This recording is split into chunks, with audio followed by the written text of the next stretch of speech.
Olá, querido professor, querida professora, olá, estudante. Sejam todos muito bem-vindos ao curso introdutório para a construção de textos de divulgação científica. Eu sou o professor Jonatas Brasil Lopes, mestre em ensino, e estou lhe auxiliando nessa caminhada. Chegamos ao nosso último parâmetro, a contextualização dos conhecimentos científicos. Na aula de hoje você aprenderá a criar um ambiente que o seu leitor possa se conscientizar com o conhecimento científico que aprendeu e que ele possa ter atitudes que venham a mudar a nossa sociedade e mudar também a perspectiva de vida de cada um. Vamos lá?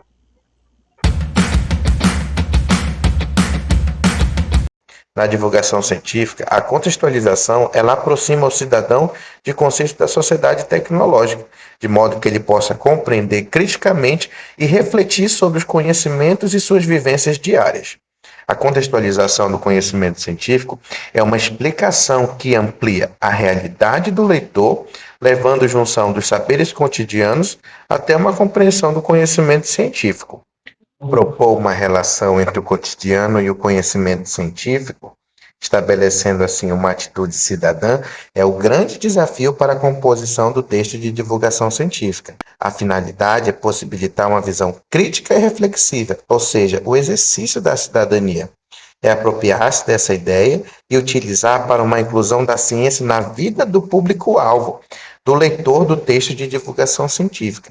Afinal, não podemos viver sem a nossa cotidianidade. Nossa vida é cheia de ações que envolvem perspectivas científicas. E despertar as atitudes cidadãs no público-alvo, no leitor do texto, é fundamental e essencial para a compreensão desse texto especificamente. É um dos pontos chaves que nós devemos pensar quando estivermos preparando um texto de divulgação científica. Na rubrica do parâmetro contextualização dos conhecimentos científicos, nós podemos perceber também as diferenças dos níveis da qualidade dessa contextualização. Um texto de divulgação científica que se enquadrasse no nível avançado, ele traria essa apresentação de diferentes explicações que visam ampliar a realidade do leitor, ressaltar e aplicando as experiências à realidade, ao cotidiano do público-alvo. E esses contextos apresentam, assim, proposições diretas que possam refletir o exercício da cidadania, as atitudes que o leitor terá que produzir ao final da leitura do texto. Esses conceitos da sociedade eles visam aproximar o cidadão de uma atitude crítica e cidadã, ou seja, ele vai trazer essa aproximação e gerar uma ação frente ao conhecimento científico e tecnológico apresentado, ou seja, atitudes que a pessoa promoverá no dia a dia. Já um texto de divulgação científica no nível médio, ele traz essa explicação, ele pode apresentar frases que queiram ampliar essa realidade do leitor, mas eles não destacam uma aproximação, uma ação que venha promover essa atitude crítica e reflexiva. Ele apresenta, sim, algumas frases que podem aproximar o cidadão dessa atitude reflexiva, mas ela não vai estar destacada como não vai estar direcionada para que o público-alvo tenha ações próprias que visem essa atitude crítica e reflexiva.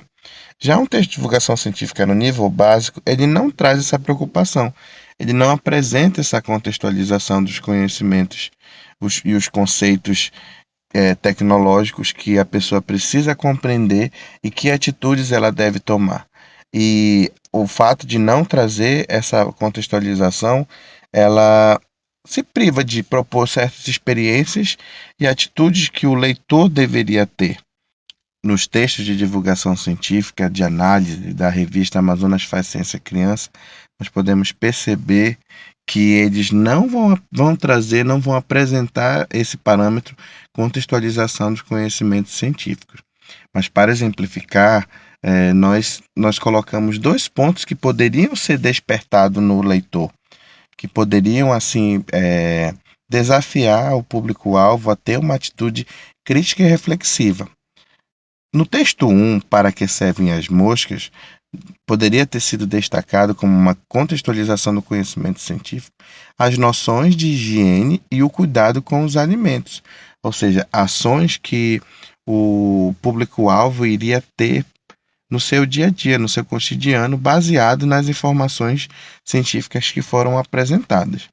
No texto 2, o que é energia limpa, nós poderíamos propor algumas atitudes para o leitor, por exemplo, refletindo sobre a poluição e meio ambiente e a importância das pesquisas. A questão da energia limpa, né, fazendo todo aquele trabalho ambiental na questão da poluição e também a importância de que se tem as pesquisas para se ter o cuidado não somente nas descobertas, mas o cuidado e a preservação do meio ambiente. No texto 3, porque as pessoas encolhem com a idade, duas informações poderiam também ser desafiadas para a contextualização do conhecimento científico, visando uma ação específica do público-alvo, por exemplo, o cuidado com o corpo e a importância da prática de exercícios físicos que adentra nessa questão do cuidado.